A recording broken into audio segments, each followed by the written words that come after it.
vamos começar. Eu disse aqui que é uma breve pesquisa e vai ser breve em vários sentidos. A gente não vai conseguir chegar nos anabatistas e batistas ingleses, mas eu devo agradecimento especial ao David Cummins, Leonard Verdine e William Easter e outros livros que foram consultados como fontes. Hoje temos uma riqueza de material sobre anabatistas em comparação com 50 anos atrás. 150 anos atrás tinha muito pouco e todos jogavam os anabatistas no mesmo saco. Todos os anabatistas, todos os templos eram hereges.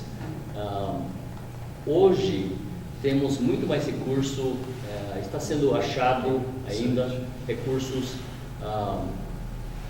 cartas, livretos, outras coisas históricas que nos dão uma quadra bem mais ampla sobre os anabatistas. Uma das coisas que nos prejudica é a dificuldade do termo anabatista. Parece haver múltiplas fontes para a aparição do anabatismo do século XVI. Ou quer dizer, não era só os irmãos suíços em Zurique, mas houve um contexto histórico que eu creio que causou pipocar os anabatistas em vários lugares na Europa. Como seria esperado, com as escrituras sendo disponibilizadas para o homem comum, parecia haver uma resposta simultânea à palavra de Deus na fundação de igrejas que parecessem mais ao padrão do Novo Testamento. Alguns grupos foram influenciados por outros com quem eles tiveram contato. Outros parecem ter raízes históricas em grupos que já existiam ou de repente apareceram em áreas geográficas onde grupos similares haviam existido.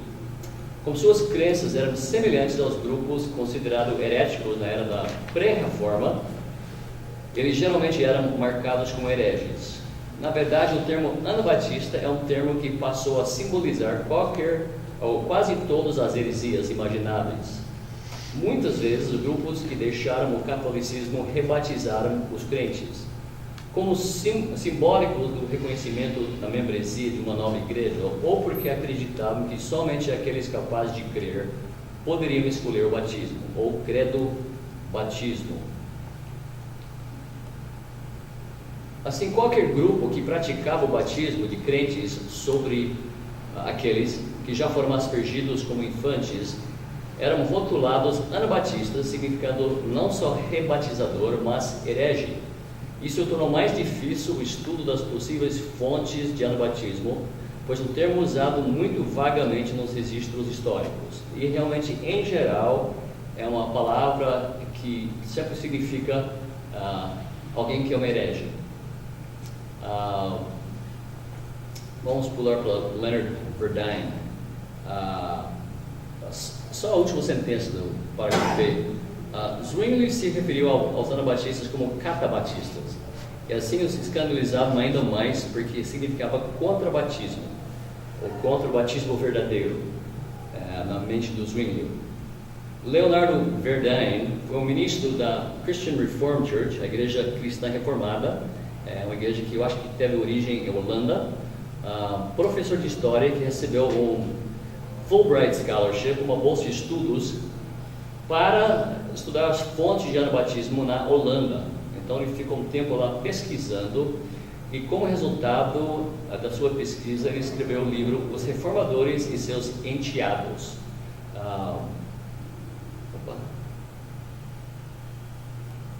Nesse livro,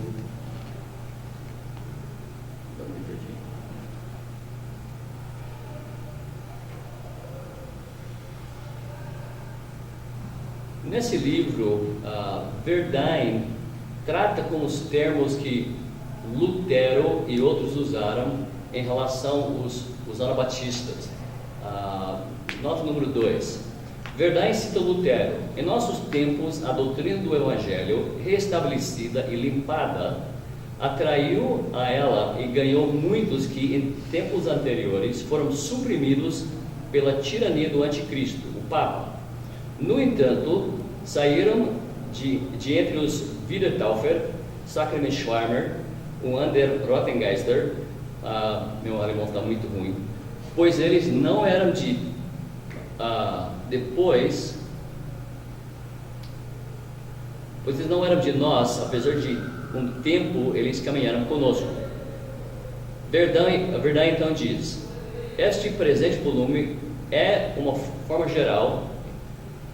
forma geral, uma exegese dessa declaração concisa feita por Lutero. Os nomes insultantes que ele usou são nada mais do que sinônimos para enteados da Reforma. O que ele quer dizer por enteados? Filhos que você está criando, mas não são exatamente seus filhos. Então, ele entende por sua pesquisa, é bem interessante porque ele é um protestante histórico. Ele ensinou um tempo em Calvin College, depois na Universidade de Michigan, escreveu vários livros, mas sendo um protestante histórico, ele começou a interessar na história dos anabatistas. E ele chegou à conclusão que, de verdade, esses não eram descendentes diretos dos reformadores, como um grupo todo. Vários tinham alguma descendência, alguma influência espiritual, em grupos que às vezes chamamos heréticos. Agora,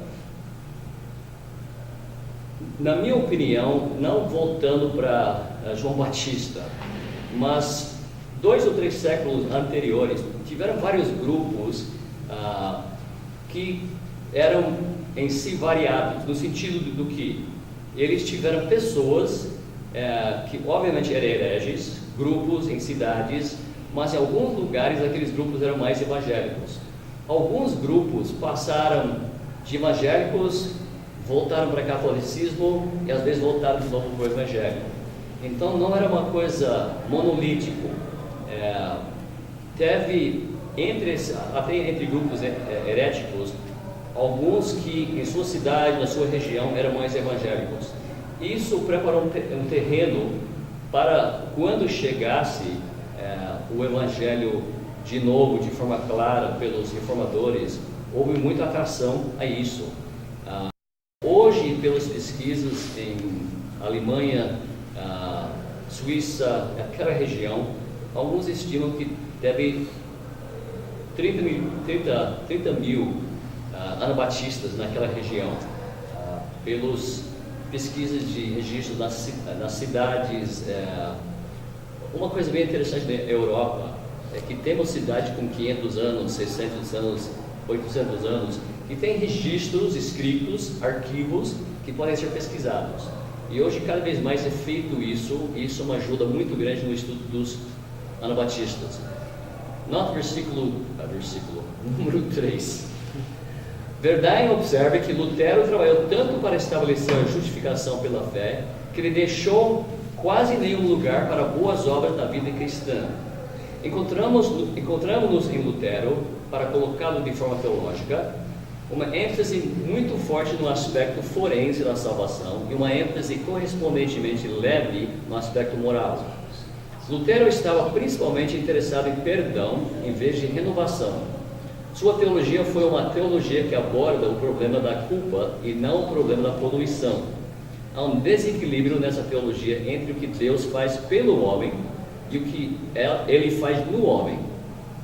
Este desequilíbrio que fez com que Lutero colidisse com a Epístola de Tiago. Verdain afirma que as questões que diziam respeito aos radicais, ou como ele os chama, enteados, não eram novas.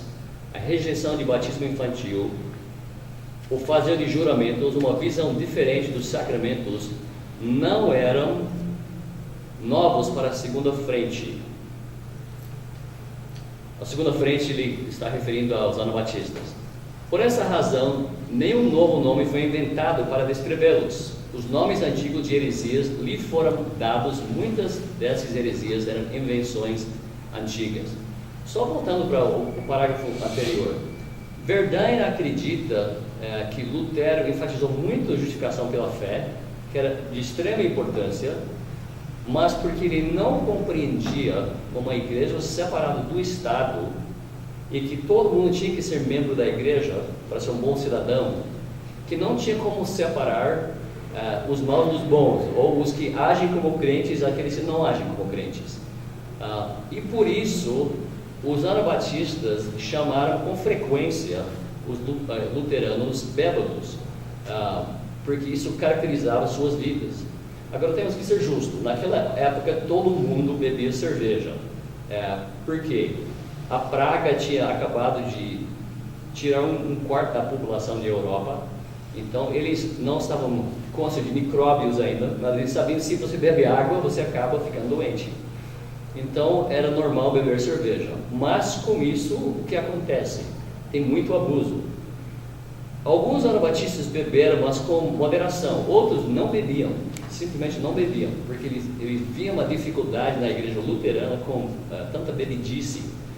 Então eles estão falando desse aspecto, de que Lutero achava que não dava para dividir a igreja, além de heresia sobre o evangelho, mas comportamento de vida,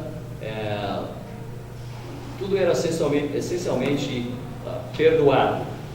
A pessoa ficava na igreja, só era expulso se ele pregava alguma heresia.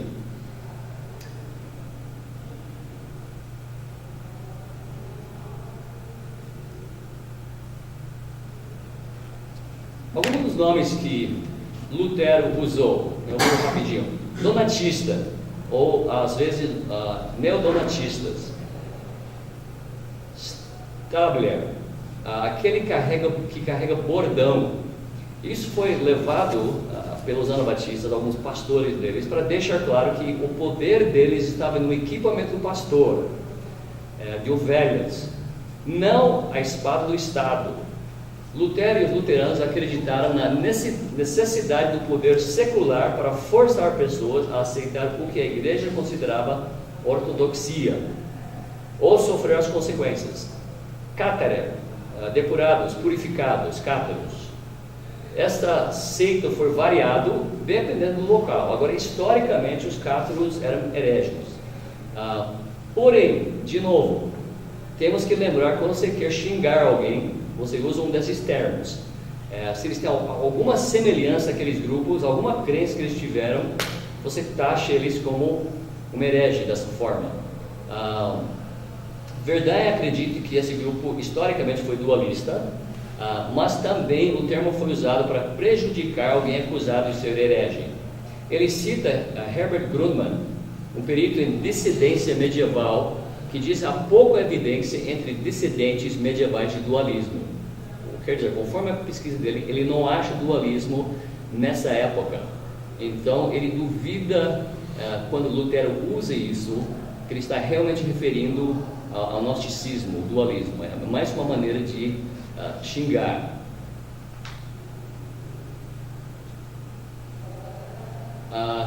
Letra D. Sacramentsschwärmer, os sonhadores sacramentários. Sacramentalista foi um que ensinou que a salvação estava ligada ao recebimento dos sacramentos, enquanto o sacramentário acreditava que era apenas simbólico e a salvação era obtida por uma resposta de fé à palavra. Isso foi a posição de Zwinglio, e por isso Lutero não tinha boas palavras para Zwinglio. No debate, o terceiro tentou criar 15 pontos de acordo entre luteranos e os Zwinglio. Eles concordaram em 14 pontos, mas o último foi a ceia. E Lutero era intratável. Então, para ele, os 14 não significavam nada. Se você não concorda comigo nisso, você é um herege. Então, até ele tinha escrito na mesa de madeira, e foi coberto com um pano a mesa. E quando ele chega no ponto que Zwinglio disse: como você tem essa ideia que é o corpo físico de Cristo presente? Então ele levantou e estava rabiscado lá: isto é meu corpo. Pronto, a Bíblia diz isso. Ele não queria aceitar que era uma coisa simbólica. Letra E. Winkler, alguém no canto, ou cantinho, lugar removido, ou aquele que fica isolado para ter reuniões religiosas que acaba sendo uma forma de dividir a igreja, porque a igreja é um só, é a igreja da cidade. Não existe possibilidade de ter 3 igrejas diferentes na cidade. De fato, nos cantões de Suíça, chegou um ponto que cada cantão podia decidir o que vamos ser, luteranos, ou vamos ser seguidores de Zwinglio, mas tinha a ver com um príncipe, não a ver necessariamente com um pastor, ou os pastores das igrejas. E eles chamavam seus pregações vinco predicta, ou pregações de vínculo. E de novo, a ideia é algo clandestino, ilícita, não autorizada. O que é interessante, em 522 existia uma fraternidade em São Galo, na Suíça, cujos membros se chamavam irmãos cristãos. Isso era entre os alunos de Zwinglio. Muitos deles eram tecelões e as reuniões eram realizadas na salão do Grêmio, Associação de Tecelões. Aqui o Liebesmahle, as festas de amor, ou seja, a ceia do Senhor de hereges, foram realizados. O próprio Zwinglio era íntimo com esses Winkler, tendo participado da ceia com eles em 522, antes da ocorrência da racha que abriu a segunda frente. O que quer dizer, em algum ponto ele chegou a celebrar a ceia com esses irmãos, aceitando aquela forma, aceitando a comunhão com eles, mas isso foi antes que ele rachou com eles, dividiu com eles, em prol de batismo infantil. Wiedertaufer, rebatizador, isso também é um termo no latim, esse é alemão, mas muito, muito velho, em termos daqueles que rebatizam, Anabatista. No meio do parágrafo, está escrito em seu primeiro ministério, a termo devia ser em seu ministério cedo, no começo do seu ministério, junto com esses homens que estavam estudando a Bíblia com ele, esses jovens. Zwinglio realmente se moveu em direção a uma posição credo-batista.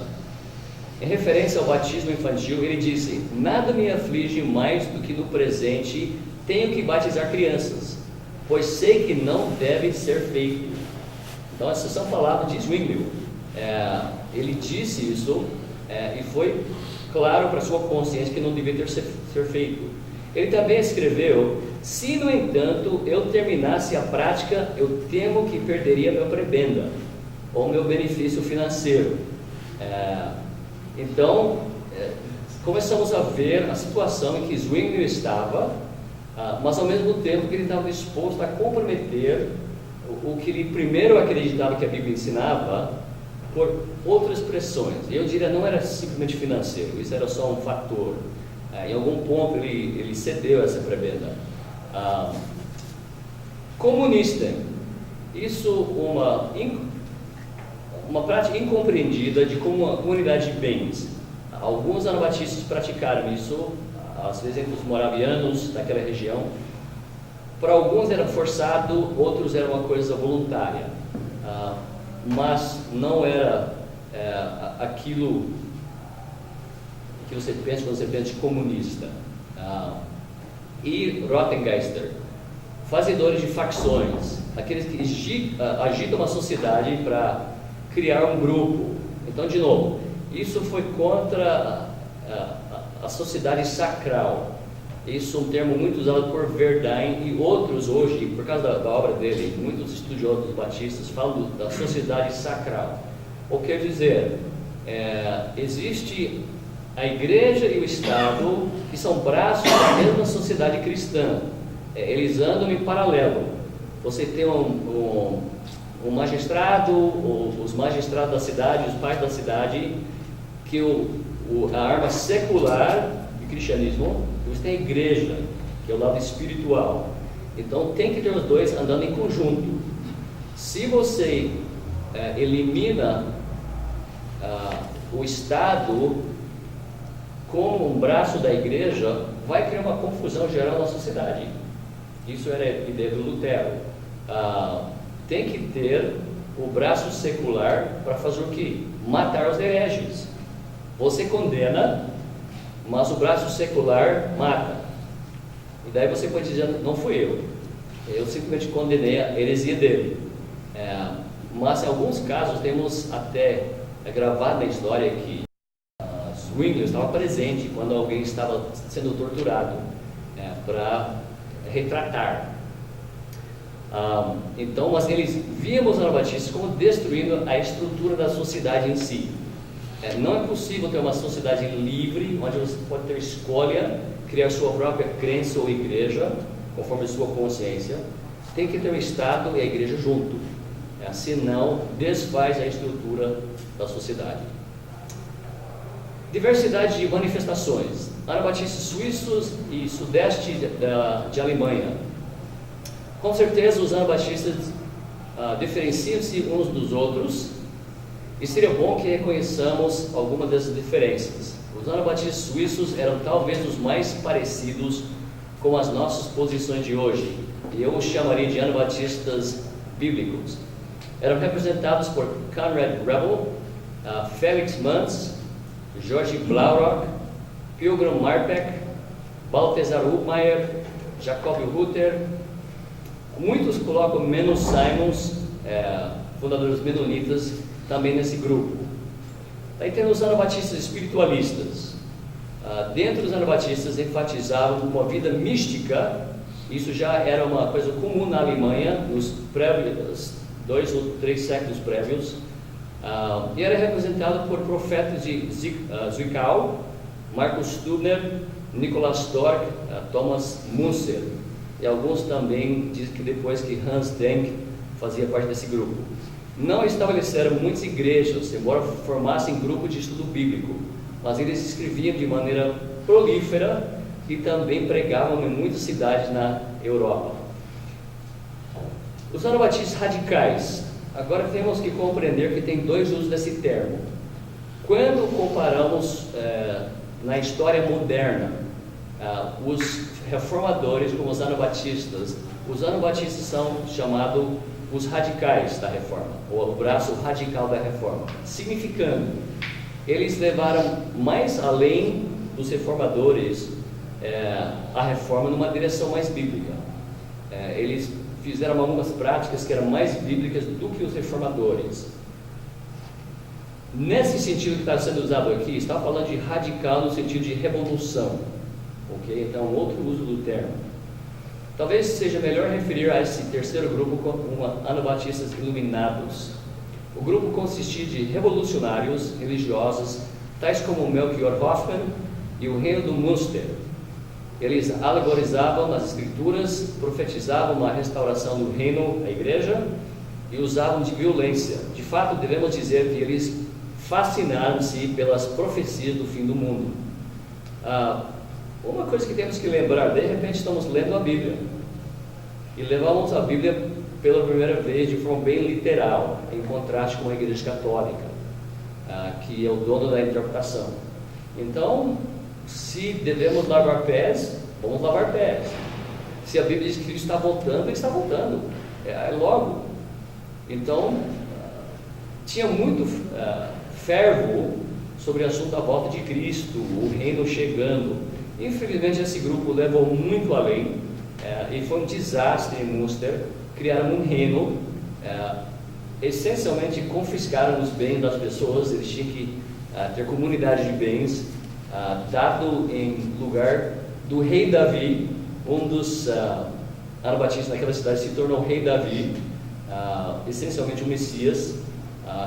Começou a tomar esposas, se eu não me engano foi 8 ou 9, e virou um desastre. Então os protestantes e os católicos de cidades próximas, com o apoio do imperador, invadiram a cidade, mataram quase todo mundo, pegaram os líderes, que foram 3, e colocaram, depois de morto, em jaulas. Essas jaulas são penduradas ainda num catedral em Alemanha até hoje. Está lá há centenas de anos, para relembrar esse evento, que não toleramos anabatistas. Infelizmente, por causa disso, até século XX, todos os historiadores, ou vou dizer, na maioria, jogaram anabatistas num saco só. Eles são aquelas pessoas que fizeram aquela bagunça lá na cidade de Münster. Letra D, os anabatistas racionalistas. O quarto ramo foi os anabatistas racionalistas, que acabaram formando uma base de unitarismo. Eles foram caracterizados por Michael Servetus, a quem Calvino queimou na estaca, e Laelius Socinus, que também era um antitrinitariano. Obviamente, grupos heréticos. No século 17 a 18, os historiadores religiosos tentaram agrupar em todos os anabatistas. Seria a mesma coisa de dizer que hoje todos os batistas são iguais. Um batista pode ser um liberal, pode ser um neo-evangélico, pode ser um fundamentalista, mas ainda pode ser chamado batista. Então, obviamente, nem todos os batistas são iguais. A verdade, às vezes, nem todos os batistas seculares são iguais. Por princípio, né? Porque temos liberdade da consciência. Mas, até século XX, era jogado basicamente tudo no mesmo saco. Com a chegada do século XX, começou a ter muito interesse na parte dos descendentes dos anabatistas, dos menonitas, pesquisa histórica. Eu diria que começou com Harold Bender, que morreu nos anos, eu acho que 60, mas ele fez o seu estudo, o seu doutorado nos anos, eu penso, nos anos 20, e ele começou o movimento de realmente pesquisar de forma acadêmica esse assunto, em vez de seguir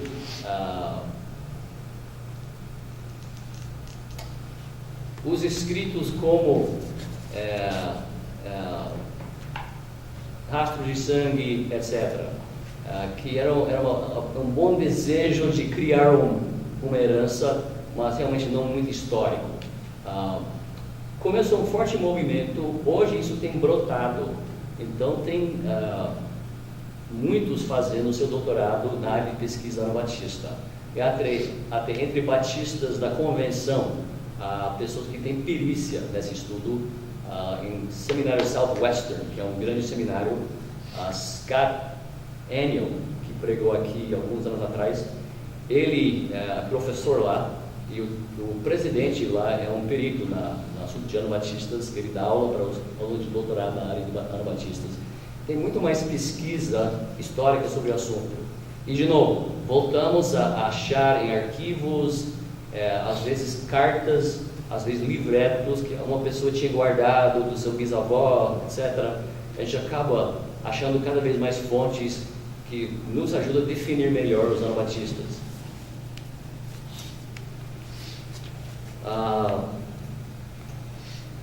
Número 3, anabatismo e seus antecessores. William Estep, que escreveu a história dos anabatistas, considerado um dos maiores peritos do século XX, ele dá algumas fontes, o que ele considera antecessores desse grupo. Letra A, continuação de Tertiário medieval. Albrecht Ritschl, a terceira ordem, ou ordens terciárias ou tertiárias, movimento de legos franciscanos sendo primeira, suas freiras, e a segunda a ordem de legos, mas sem aceitação de celibato ou entrar no mosteiro, essencialmente um movimento para piedade lego prático. Agora, isso era um movimento católico, mas ele diz que isso precedeu, abriu terreno para a ideia que o cidadão comum poderia tornar um crente piedoso, servir a Deus. Letra B, fraternidades velhos evangélicos. Ludwig Keller, historiador e arquivista do governo da Alemanha no século XX, uma pessoa bem interessante, porque ele é um arquivista do governo federal na Alemanha, e trabalha com os arquivos históricos, então ele poderia fazer muita pesquisa. Ele diz que algo brotou dos valdenses, irmãos boêmios e outras fraternidades velhas de evangélicos. Isso é a posição de Vedder, Whitley, Christian, que são historiadores batistas, e o Espírito dos Mártires. Espírito dos Mártires é um livro que história dos mártires dos anabatistas, como o livro dos mártires de John Foxe, dos ingleses, dos protestantes e Europa. Martyr's Mirror, o Espelho dos Mártires, foi escrito por anabatistas, detalhando sua história.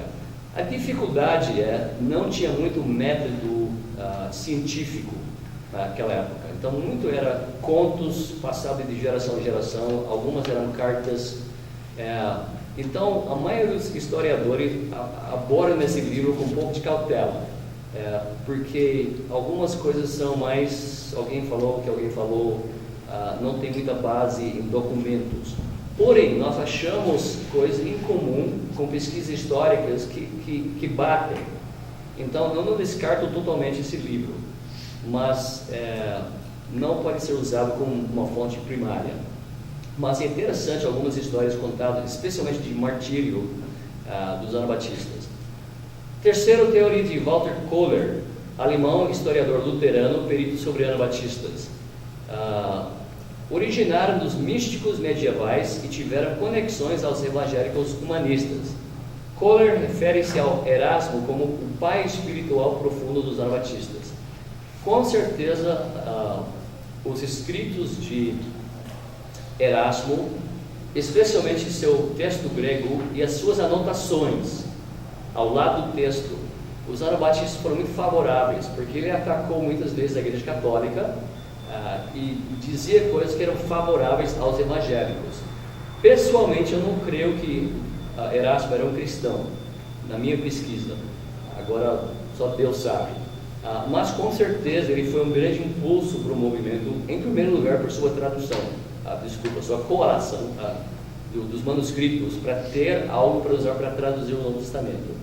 Também suas anotações, que tinha mais do que 1000 anotações no seu Novo Testamento, eram bem interessantes para aquela época, porque qualquer um que atacava a Igreja Católica era uma fonte interessante, que você sentia o apoio dos seus sentimentos contra o que a Igreja Católica ensinava. E afinal, Poligênese, Ster, Pacol e Klaus Deppermann, Munzer e os profetas de Zwickau forneceram a base teológica em que o anabatismo foi construído. Mantinha uma estreita relação com as guerras camponenses de Alemanha, em 1524 a 25, e tornou-se a expressão religiosa desse movimento social. Então, temos várias teorias. Deixe-me só dizer que eu estou mais alinhado com a posição do autor da História dos Anabatistas, Estep, que chamamos parentesco espiritual, em contraste com conexão orgânica de linhagem. Ou seja, em vez de uma linha direta de descendência, desde o tempo dos apóstolos, consideramos nossos parentes espirituais vários grupos através da história que praticaram princípios batistas, apesar de perseguição e acesso limitado à palavra de Deus. Alguns ramos dos anabatistas encaixam nesse grupo, nem todos. Temos que lembrar que temos pessoas que estavam acessando pela primeira vez a palavra de Deus por si. Então, com isso, você vai ter uma variedade de interpretações, às vezes erros de interpretação. Mas entre esses, tiveram irmãos que realmente eram cristãos e tiveram alguma das nossas práticas, especialmente batismo depois de salvação, credo batismo em vez de pedo batismo. Também, pela pesquisa histórica, desde o tempo de Constantino, a primeira gravação que temos na história, alguém agitando para a liberdade de consciência, ou quer dizer, praticar a sua religião sem ter perseguido, foi proposto pelos anabatistas. Então isso começou, nós seremos como batistas de sempre agitar para ter separação dos poderes. O Estado tem seu reino, seu lugar, mas não é religião. A consciência não pode ser forçada. Não podemos, pela força da espada, fazer ortodoxia. Então isso levou um tempo. Então, com isso eu considero esses irmãos nossos parentes, nossos primos, às vezes esse termo. Nós não somos descendentes no sentido de descendência, mas eu creio que eles influenciaram os batistas e as batistas ingleses. Alguns não veem essa influência, mas de novo, na minha pesquisa, cada vez mais as ligações começam a aparecer entre os grupos em termos de crenças semelhantes e também estar na mesma região.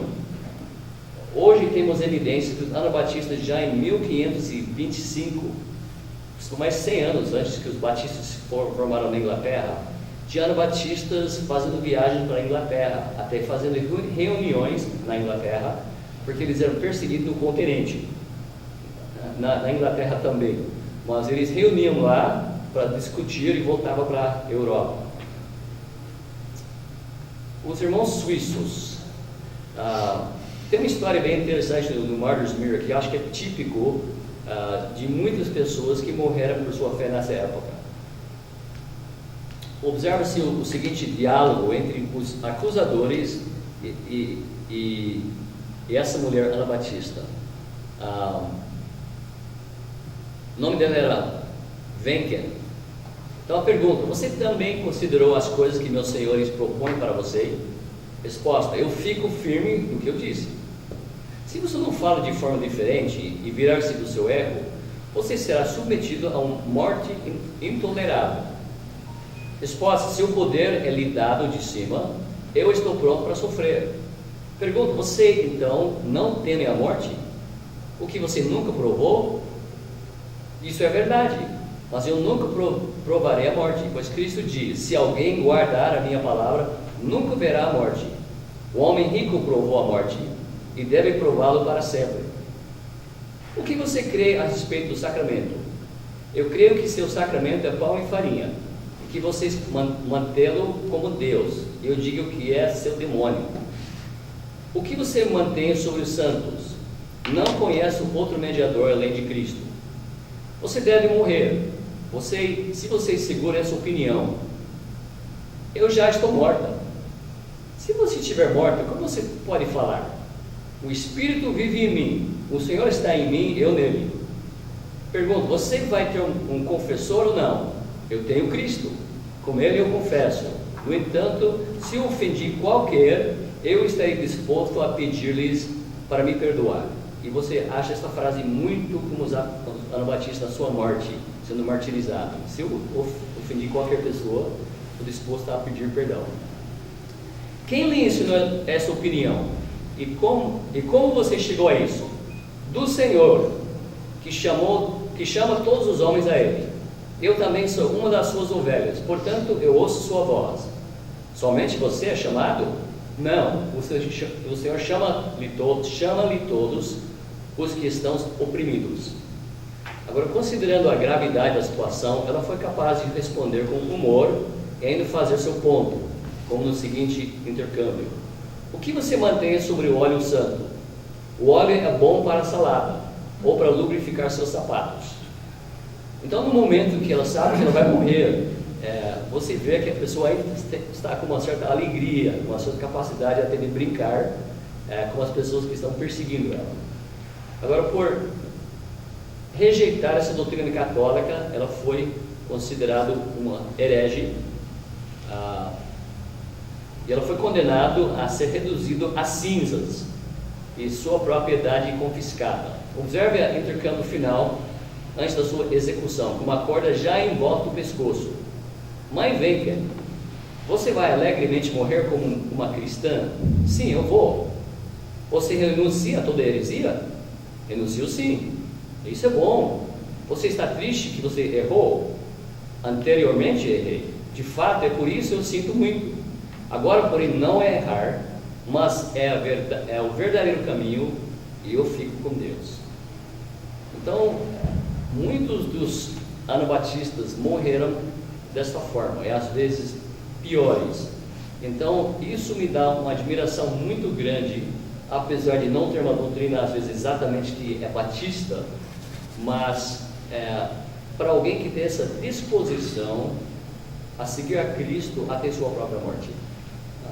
O fato é que os anabatistas compreenderam o cristianismo como um sofrimento feliz. Você podia ser uma pessoa feliz, mas você era consciente do fato que ser um cristão custa. Isso nós temos perdido nos tempos modernos, porque nós temos liberdade religiosa, não somos perseguidos. Eu creio que essa perseguição está voltando. Esse negócio do gênero e tudo que é levado a isso está sendo, especialmente nos Estados Unidos, chegando a um ponto que vamos começar a ser perseguidos. Nós vamos perder direito de organizar como igreja, etc., porque nossos estatutos vão ofender a sociedade. E eu não gosto de sofrimento, mas a verdade na história do cristianismo, quando cristãos sofreram, em geral a igreja crescia. E também você não tinha cristãos fingidos, você não tinha aquelas pessoas que eram crentes em nome, ou você era um verdadeiro crente ou não.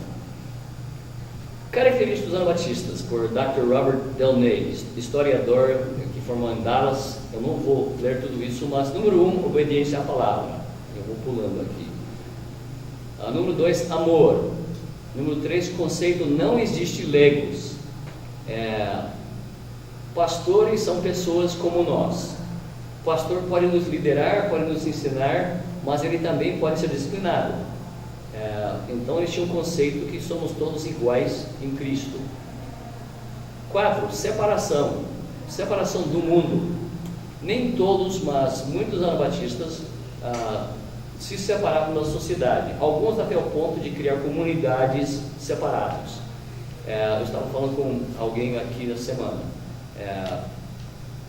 Estamos chegando em tempos que quase fica atrativo de você se separar da sociedade e morar num lugar sozinho.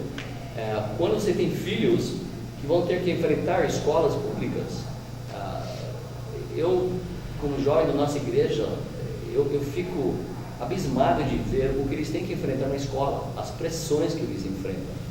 Então, às vezes a ideia anabatista até apela um pouquinho, apesar do que eu creio que nós não devemos ficar isolados do mundo, mas eles praticavam na sua vida separação, como de sobre bebida.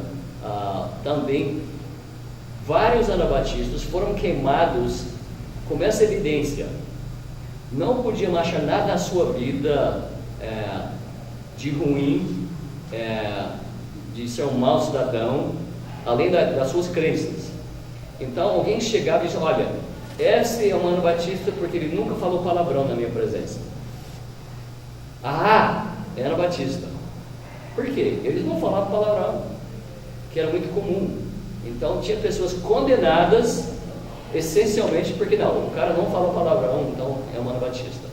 Então ele tinha esse tipo de testemunho nas suas comunidades. E número 5, fé.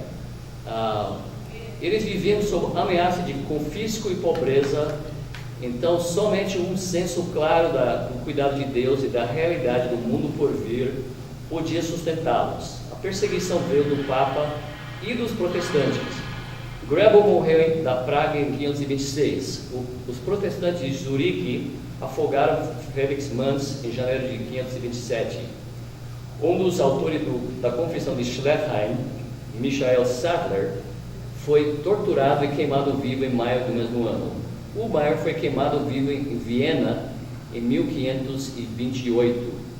Sua esposa foi afogada 3 dias depois. Blaurock, talvez o primeiro deles que recebesse o batismo do crente, foi queimado vivo no Tirol em 529.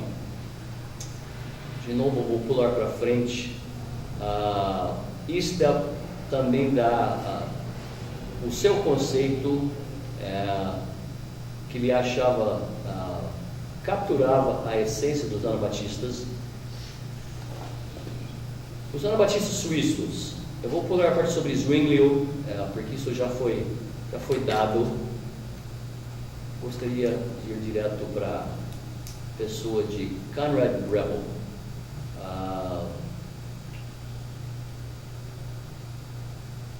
Página 11. Conrad Grebel bem pode ser considerado o chefe dos irmãos suíços. Grebo foi treinado nas universidades de Basileia e de Viena. Não concluiu seus estudos devido a um estilo de vida devasso, ou devassa, não, estilo devasso. Mas ele começou o estudo de grego e hebraico sob tutela de Zwinglio em novembro de 521 e diz que se converteu em 522. Grebo trabalhou em harmonia com Zwinglio até a segunda disputa em 523. Como já vimos na disputa, Zwinglio argumentou que a aliança de Abraão continuou na nova dispensação e o batismo substituiu a circuncisão.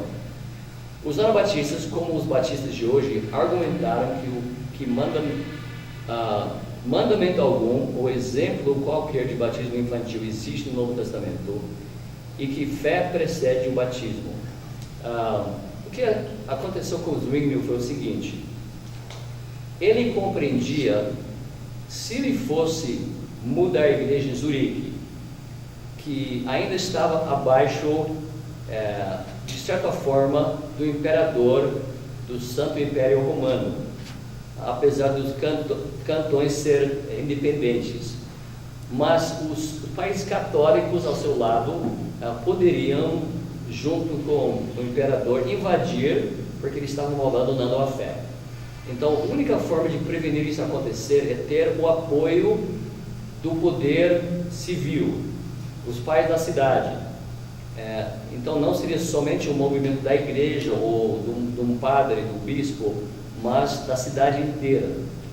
Então, ele conseguiu convencer os pais da igreja na primeira disputa que a palavra de Deus tinha que prevalecer.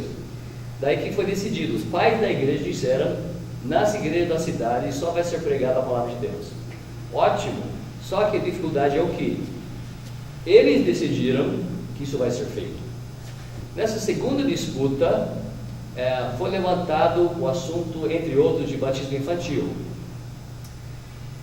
Os jovens, inclusive Grebo, que estavam estudando junto com Zwinglio, estavam usando o Novo Testamento em grego toda manhã, estudando trechos. Eles conseguiram entender que ídolos eram contra a palavra de Deus, a missa era contra a palavra de Deus, rezar, várias práticas. Chegaram ao batismo e Zwinglio admitiu, realmente o Novo Testamento não ensina o batismo de infantes. Mas perante o concílio da cidade, os pais da igreja chegaram: espera um pouquinho, se eu não batizar meu filho, o que vai acontecer com ele? Ele vai para o inferno. O infante, sem ser batizado, é condenado. Então, é o batismo que perdoa o pecado original e os pecados feitos até aquele ponto. Então, se meu filho morrer, eu tenho que ter certeza que ele vai para o céu. Então, Zwinglio literalmente virou sua posição, porque ele via que não ia para frente a sua reforma. Ele estava disposto a esperar os pais da cidade. Os jovens ficaram extremamente decepcionados. Eles falaram: mestre, até agora a palavra está mudando tudo. De repente, vamos desviar da palavra para agradar os pais da cidade. Então, como jovens, eles estavam agitados. Vamos fazer hoje. Zwinglio pensava que um dia poderia mudar mais coisas, porém, batismo infantil, ele decidiu que ele retratou sua posição, e até o final da vida ficou nessa posição, que batismo infantil faz parte da aliança, etc., que era um argumento de catolicismo. O parágrafo começa: Grebo, Mentz e Blaurock e os outros anabatistas prominentes foram chamados a comparecer diante do concílio para renunciarem aos seus erros. Ao se recusarem, eles ficaram algemados na prisão do castelo de Grüningen, Suíça, por vários meses. A sentença os condenou por causa do seu anabatismo e ficaram presos na torre com regime de pão e água. E a ninguém é permitido a visitá-los senão os guardas. Zwinglio se tornou vociferante contra os anabatistas. Agora, eram seus alunos, eram seus colegas. Ele até celebrou a ceia com eles em particular. Agora são seus inimigos. A de Grebo, ele disse: Satanás andando como anjo de luz. De novo, naquela época, se você tivesse algum oponente filosófico, religioso, você usava o maior xingamento que você podia achar. Não tinha um debate amigável entre amigos. A resposta de Grebel foi de chamar Zwingli o falso pastor, não leal à sua chamada divina e à palavra. Nos dias 4 e 5 de março de 1526, a sentença de encarceramento perpétuo foi aplicada a Grebel, Mans e Blaurock. E no mesmo dia saiu uma nova lei declarando o ato de rebatismo um ato criminoso cujo castigo seria a morte. De fato, o concílio decretou que quem foi rebatizado seria afogado, citando: como os batistas praticam imersão no batismo, que sejam afogados na punição. Esta foi a afirmação do concílio de São Galo e a instigação de Zwingli. A pena foi confirmada pelo segundo decreto do dia 19. Certamente isso limitou o crescimento dos anabatistas, mas não os parou. Depois de 14 dias, 3 escaparam. Alguns acreditam que algum amigo esqueceu de deixar a porta trancada, eles escaparam. Grebel escreveu, além de algumas páginas de um tratado que publicou, infelizmente quase nada ficou de que Grebel escreveu, além de algumas páginas de um tratado que publicou contra o batismo infantil. Zwingli escreveu em março de 1525, mas que ninguém suponha que a dissensão era por causa das doutrinas concernentes ao homem interior. Deixe de ser declarado que os anabatistas criaram dificuldades somente nas coisas exteriores e de menor importância, assim como se os infantes ou os adultos devem se batizar, o cristão pode servir como magistrado. Ele mesmo admite que eles não estavam desviando de coisas internas da fé, coisas importantes, mas coisas exteriores. Mas ainda assim, ele apoiou eles ser condenados à morte. Basicamente, os assuntos foram estes: o batismo dos crentes, voluntarismo em vez de coerção, separação entre o Estado e a Igreja e o relacionamento entre o salvo e o mundo. Grebel foi preso em outubro de 525 e escapou em março de 526. No verão do mesmo ano, Grebel morreu de praga. Felix Mans. Mans, depois da sua fuga da prisão, supostamente batizou uma mulher em Embrach, bem próximo ao aniversário da sua primeira prisão. Foi preso de novo em São Galo, mas de alguma maneira foi solto, para ser preso de novo na floresta de Grüningen, 2 meses mais tarde. Foi o seu último encarceramento. Istel relata da seguinte forma: no dia 5 de janeiro de 527, recebeu a sentença de morte, porque, ao contrário de uma ordem cristã, ele se envolveu com anabatismo, porque confessou querer reunir aqueles que queriam aceitar a Cristo e seguir a Ele, e unir-se com Ele no batismo. Ele e os seus seguidores, ao final, se separaram da igreja cristã. Ok? Tem uma única só igreja, que era católica, agora é protestante, mas ainda a mesma ideia, uma única igreja. Sendo entregue nas mãos do verdugo, quem amarraria as suas mãos, colocaria ele num barco e levaria para o alpendre baixo. Lá passaria as suas mãos amarradas em volta dos seus joelhos e colocaria um pau entre seus joelhos e braços, ou pendurado, né? E depois o empurraria na água, deixando perecer na água. E assim será expiada da lei e da justiça. Suas propriedades serão confiscadas pelos meus senhores do concílio. Segundo a sua sentença, Mans foi levado da prisão em Wellenberg, amarrado, caminhando pelo mercado de peixes a caminho do barco. Por todo o caminho, ele testemunhou aos membros da sua sombria procissão e aos das margens do rio Limmat, que passa no meio do Zurique. A voz da sua mãe foi ouvida acima do barulho das águas, incentivando-o a ficar firme na hora da sua tentação. Calmamente o barco cruzou o lago. Enquanto amarraram suas mãos e as suas pernas, ele cantava em voz alta: em manos tuas domini, comendo espírito meu, nas tuas mãos o Senhor entrega o meu espírito. Momentos depois, as águas geladas do lago de Zurique cobriram a cabeça de Felix Manz. Evidentemente, Manz nunca se casou e não foram publicadas obras escritas da sua pena. George Blaurock, o Hércules dos Anabatistas. Ele era um homem muito grande, chamava Maria do Gigante, um pouco grosseiro, mas tinha um zelo para evangelismo. Gregory Manz, na extensão da eficácia do seu ministério, ele ultrapassou ambos Gregory Manz na extensão da eficácia do seu ministério. É possível que Blaurock batizasse mais de 1000 convertidos. Golpeado severamente com varas no dia que Manz morreu, ele continuou a pregar. Deixou Zurique viajando de cidade em cidade de 1527 a 28. Foi preso em agosto de 529. Blaurock, depois de torturado e açoitado, foi queimado vivo na estaca em Clausen no dia 6 de setembro de 1529. O Espelho dos Mártires fez referência a ele como um dos mártires mais nobres da igreja. Então, um por um, os líderes dos anabatistas suíços foram mortos. Michael Sattler, o autor da primeira confissão de fé batista, Michael Sattler, foi queimado vivo dia 20 de maio de 1527.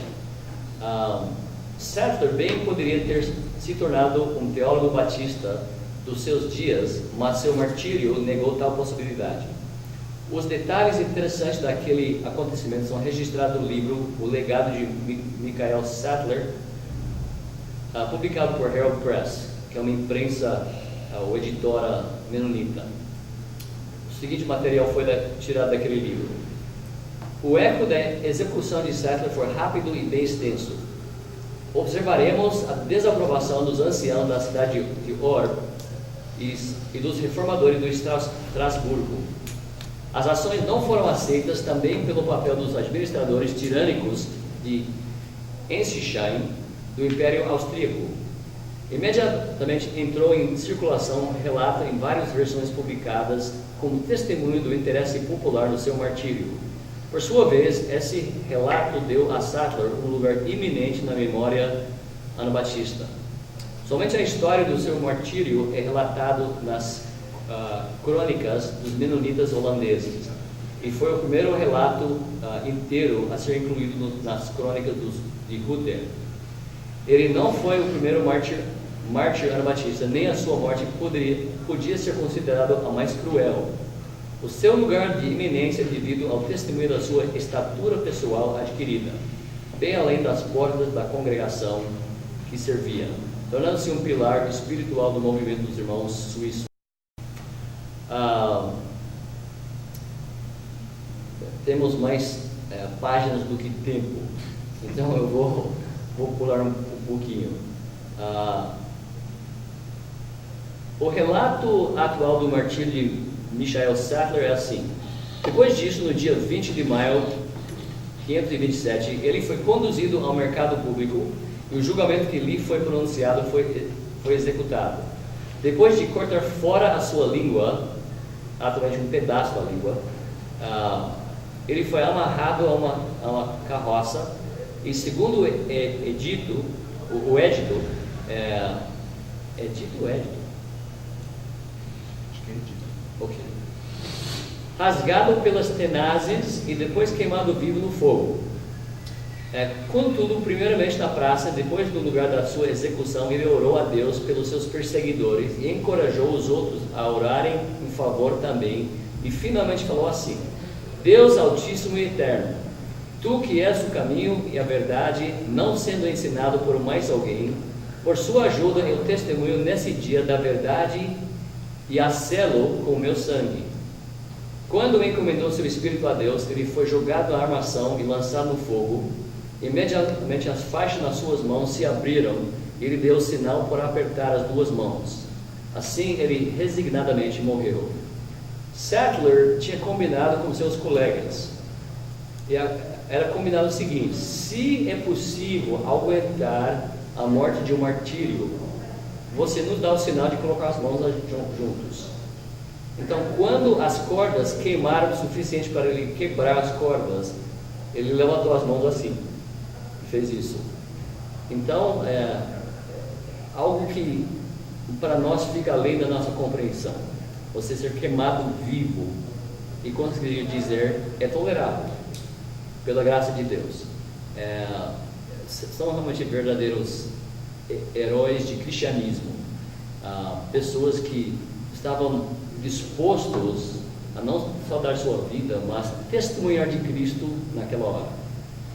E com certeza isso vem da graça de Deus. Mas do lado humano a gente fica admirado. Aqui temos um pouco da vida do Sattler. Eu vou pular para frente de novo para a página 15. Confissão de Schleitheim. A primeira declaração significativa e amplamente influente declaração doutrinária dos anabatistas foi a Confissão de Schleitheim, de 527. Seu arquiteto foi Michael Sattler.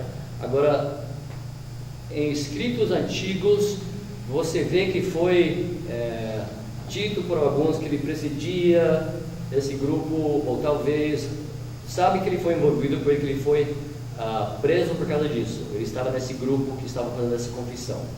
Hoje, eles têm achado cartas e outras coisas que tem a sua escrita, e pela perícia eles podem dizer, não, foi ele realmente que escreveu, colocou no seu formato final essa confissão.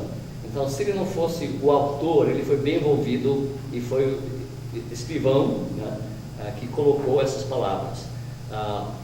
O que você vai notar estudando essa confissão, você pode achar na internet, que não trata de doutrinas básicas da fé. Por quê? Porque eles não discordavam com os reformadores sobre coisas essenciais da salvação, o Evangelho.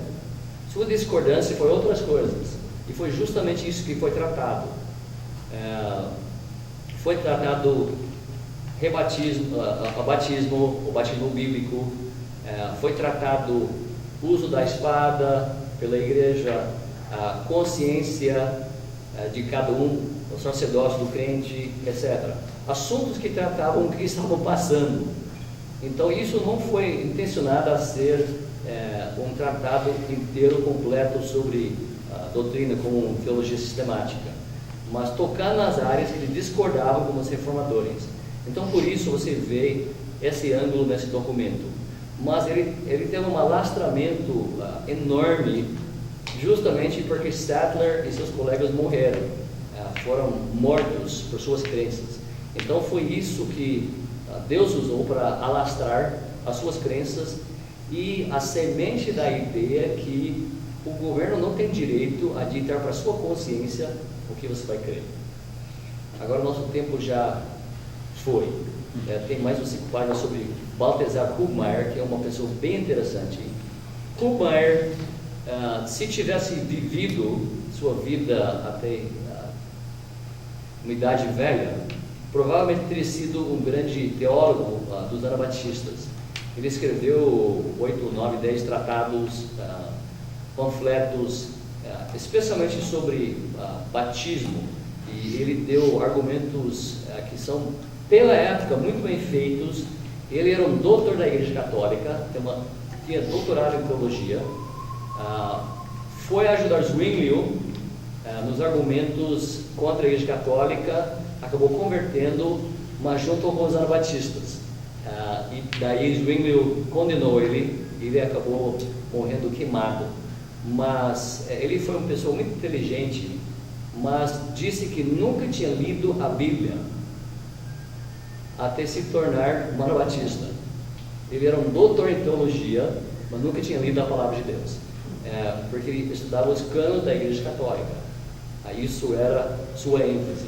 Então, ao ler a palavra de Deus, ele começou a ser iluminado, começou a escrever, e escreveu vários tratados sobre vários assuntos. Teve debates com várias pessoas, Lutero, com Zwinglio, nos seus panfletos. Então, vale a pena estudar a vida dele. Resumindo, Eu não acho que nós somos descendentes dos anabatistas, mas eu creio pessoalmente que eles tiveram alguma influência sobre a vida batista. E também, com certeza, eles são nossos irmãos na fé. Estou falando do grupo que realmente eram salvos e seguiam os ensinos do seu entendimento da palavra de Deus. Então, damos graças a Deus por homens assim, em cujos ombros nós estamos apoiados. E as lições históricas são importantes para nossas vidas, porque às vezes nós achamos que o cristianismo é difícil ser um cristão, e a realidade é não temos ideia mínima o que é sofrer. Tem pessoas que conseguiram sofrer por sua fé com alegria, com resolução. Muito bem, terminei. Se você tem perguntas, podem perguntar do nosso irmão aqui. Agora. Pode falar, irmão. Como é que a gente pode adquirir esse material? Essa aqui eu passo para você em pendrive, se você tem. Ou você pode aqui, mas adquirir o e-mail. não sei se é isso. São dispensados, se quiserem sair. Se quiser esse material, você pode passar um pendrive ou faço cópia.